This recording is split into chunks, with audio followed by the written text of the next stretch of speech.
there. So I just got done watching that movie, and it starred, a lot of good actors, and very surprised to see a guy from Fear the Walking Dead in it. Very good. I'm going to keep this short. It was long, only though it was only on for like an hour and a half, but it felt like nothing happened in this movie. Nothing really happened. The thing about this movie is just about guys rehearsing before and telling stories before they actually record an album, and then it kind of gets into musical differences and and then it's whatever the main singer wants goes type of deal, and then the main singer is a diva, and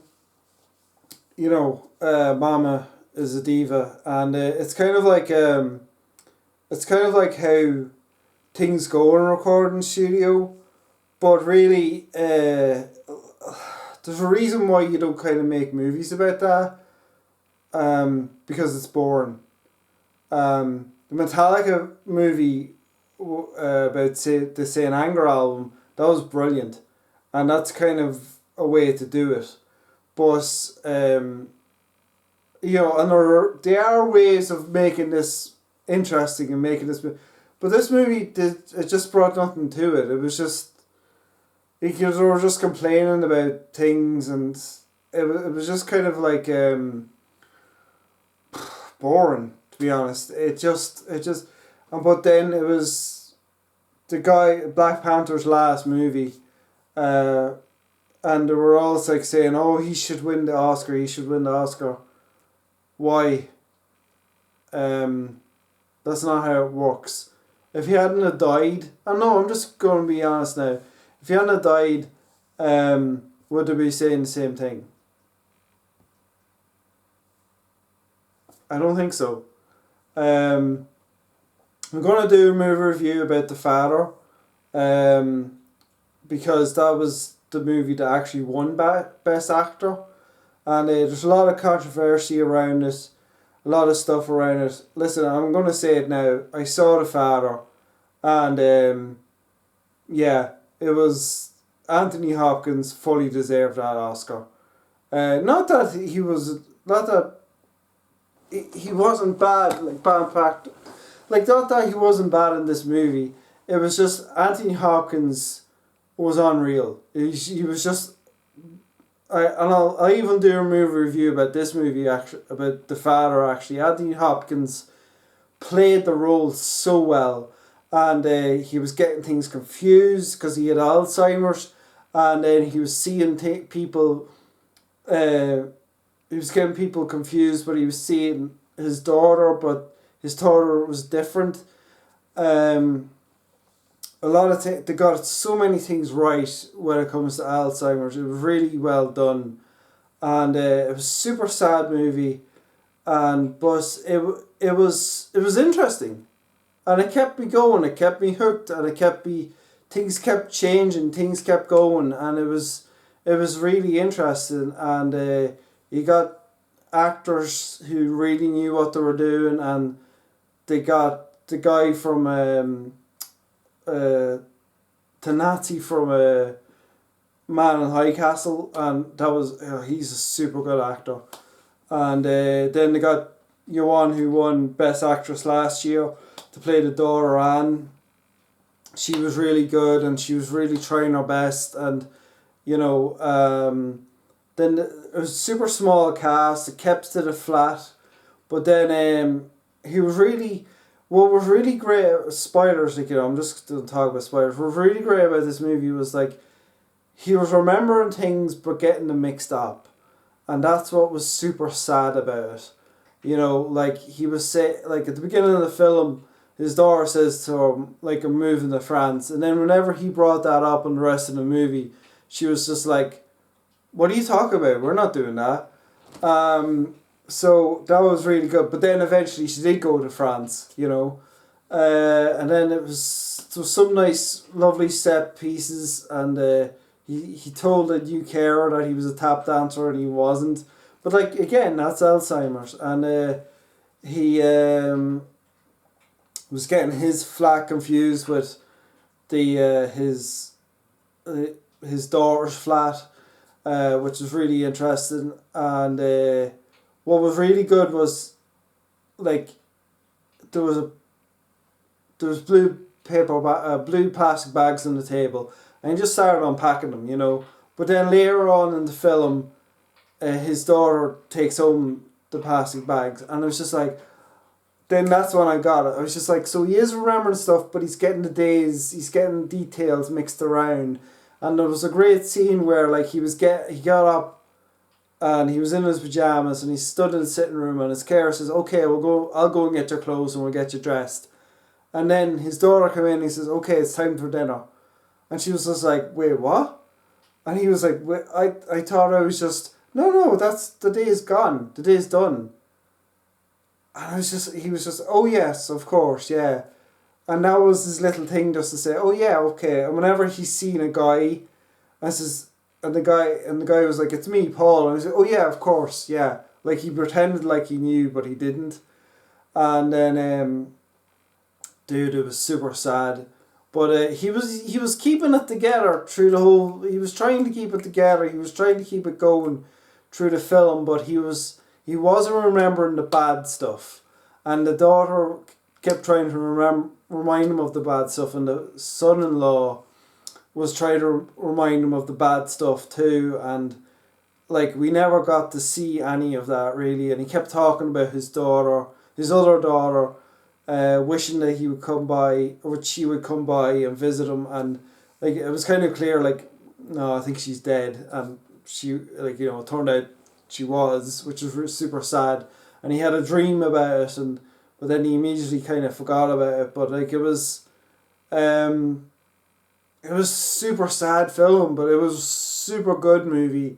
Like I kind of recommend it really. It was kind of remind me of a play, like kind of the set pieces and the way it just ran and everything ran so smoothly, and it was really good. And Mama's Big Black Bottom was kind of the same. It was just 2 rooms, and that's, I think it was because there was COVID restrictions to try to keep it limited and stuff, which was really good. Kind of got that, but the contrast between the 2 movies were very different, and I think it was just, you know, in The Father they they told the story very well, but in Mama's Big Black Bottom, it was just hammering you with, you know, what was happening in the 1930s and, you know, all of this kind of stuff, and but like without showing it, and that's why it was kind of boring, because it's just like you kind of have to show it. And then they were standing around just talking stories and stuff, telling each other stories and stuff, which is what you kind of do in a recording studio. But like it's boring. Like that kind of stuff is boring. And then at the end of the film, like they just had the lead just stab a guy, just stab the piano player because he stood on his shoe or something. It was so stupid. Like it was just, if it was a true story, which I don't know if it is or not, but like it was kind of stupid. Like it was just, I was fast forwarding through it. I fast forward through it because I knew the set pieces. I knew what, you know, when Big Mama started giving out, I was like, oh, I couldn't be bothered listening to this. Really couldn't be bothered. But like when I was watching The Father, it was just, I was hooked, and I fast forward through a little bit because there was times where he was just standing there and nothing was happening.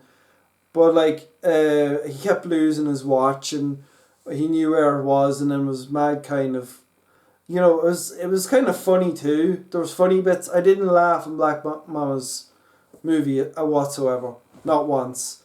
In The Father, I chuckled a couple of times. I laughed a couple of times because Anthony Hopkins is brilliant, and you know, he was taking a piss out of people, and it was funny, but it was just like, and a lot of people are online giving out that they should have give the Oscar and it's like, no, I don't think so. And like he didn't, it's not as if he didn't do a good job. He did do a good job. He was a good actor in it. Like he played the role. It was just wasn't as good as Anthony Hopkins in The Father. It just wasn't. Um, he was Anthony Hopkins was just so much better, and his name was Anthony too in the movie, which is kind of anyway. That was kind of good, but like yeah, I think people who complain about him not getting the Oscar, um, and they go on Anthony, I don't think they've actually watched these movies. And I'll be honest, I haven't seen them until now, after the Oscars. And I don't think a lot of people did see these movies. Maybe the Netflix one, because Big Mom was on Netflix, and I don't think the other one was on Amazon Prime, and I think more people have Netflix than Amazon. But yeah, it's just like I could make a video about comparing the two movies, but there's no point. But like that's the thing though. I would recommend The Father. I wouldn't recommend Big Mama's, because it was just like you knew what was going to happen. You knew how it was going to go. The twist at the end and your man getting stabbed. Who cares? I didn't care. I just fast forward through I got 40 minutes into the film and I just started fast forwarding it because it was just boring. And honestly, I was just that's just the way it goes sometimes. But with Netflix, it's a mixed bag. Sometimes you get good movies, sometimes you get bad movies, and sometimes you get something in between. And yeah, it was like the dialogue was kind of bad as well in Big Mama, whereas the dialogue in The Father was really thought out, really well paced. Um, what more can I say? But yeah, anyway, we're talking about Best Actor at the Oscars. And yeah, I completely agree with it. And I don't know what other films were um, nominated for Best Movie, but The Father was really good. It was really sad, but it was really good. And I read the comments on The Father, and everybody in the comments agreed with it, and says that it was a really good movie and they really loved it. I didn't read the comments of Big Mama, but yeah, I have to be honest. That's just I just thought it was better. I just thought The Father was a much better film. Big Mama's is like a 5 out of 10, and The Father is a 9 out of 10. It really is. It's just Big Mama's did have a few good details and stuff in it. I kind of started off really good with the cop and Big Mama fighting the cop, and there was a bit of tension there, but then the rest of the film it was just boring. It was just a diva being a diva, and then Black Panther was being a diva, and it was just but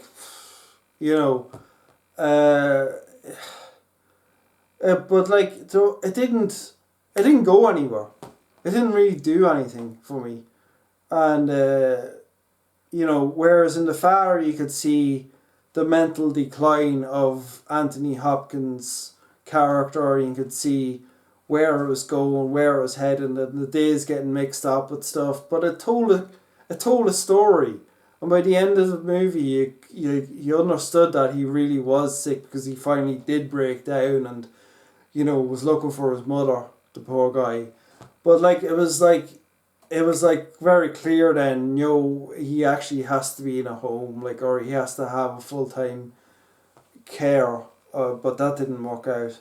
So I know I'm skipping in and out of two films, but that's what this movie review is now, because I couldn't actually make a movie review just about The Father because I thought it'd be too depressing. But after watching Big Mama, I can make a movie review about the two of them and kind of compare and contrast just based on best actor. And that's just the way it goes. That's the way I think of it. It wasn't that he was bad in the movie. It's just he was good in the movie, and I think himself and Big Mama were the best characters, but it was boring, and I wasn't. And honestly, if I think if that came on in the cinema, I think people would have walked out. I don't think people would have sat through the whole thing because nothing happened, and it was just boring. And you could tell what was going to happen. You kind of knew it was going. With the father, you didn't know what was going to happen. It was really good. Um, and everybody came to play. Everybody did their pieces very well, and it was kind of sad, and it was really good. I'm kind of getting sad thinking about it. But there you go. That's just the way it goes, and so that's really interesting for me because I've never actually did a movie review where I'm comparing and contrasting the two films. But there you go. I know a lot of YouTubers show clips and show stills and that, but I'm not going to waste my time doing all of that. Like, why would I? And I just explained it all. We're sitting right in front of you, telling you to your face, but it's just some of these movie reviews are really boring, and the best movie reviews I like is where I'm watching the guy actually, or the woman, talking about the film, actually saying what's going on, and it's much more interesting. But constantly showing clips and showing the same clips over and over and over again, it's bad. I hate it. But I digress. It wouldn't be movie review unless I said I digress. I recommend The Father. Don't recommend Big Mamas, except for maybe a couple of scenes, which you can probably find on YouTube. But really, it was just kind of like, okay, here's this set piece, here's this set piece, here's him saying this dialogue, and it was clearly set up for films, the bitchy show, nominated for best actor, and then they showed the clip. It was clearly that the whole for nearly every character in Big Mama's movie. It was just it was hard to watch, and I was fast forward through it, whereas in The Father it was telling a story. It was actually a set piece. It felt like I was watching a play. It was really good. So I'm repeating myself there, but I'm being honest, and so that's it. The costume design in Big Mama's was really good, and but there are better movies out there to tell the kind of story about the pain and suffering African Americans went through in the 1930s. This just wasn't this, and this didn't do it. And like I say, movies based around people recording in recording studios. I'd watch Metallica's Saint Anger movie. It's a much better movie. And there's other movies out there. I think Beyonce's films were really good, and Lady Gaga's film's really good. Pink just came out with a film that looks really good. I might review that. Like I said, there's actually real life documentary movies that are really good, and this wasn't great. So there you go. I don't know how long I've rambled on for. Hopefully it's more than 8 minutes, so I can make a couple of bucks out of this thing. But it's just they could have done better, and I don't know who won best film at the Oscars, but The Father, maybe it should have won it, but I don't know. I'll look up to see what won best film, and then I'll watch it, and then I might do a movie review of it. But anyway, so that's all. Check out my other movie reviews. Check out my other videos. Check, like and subscribe, and hopefully I'll get to 200 subs. And yeah, I'll see you later. Thanks very much for watching. Bye bye.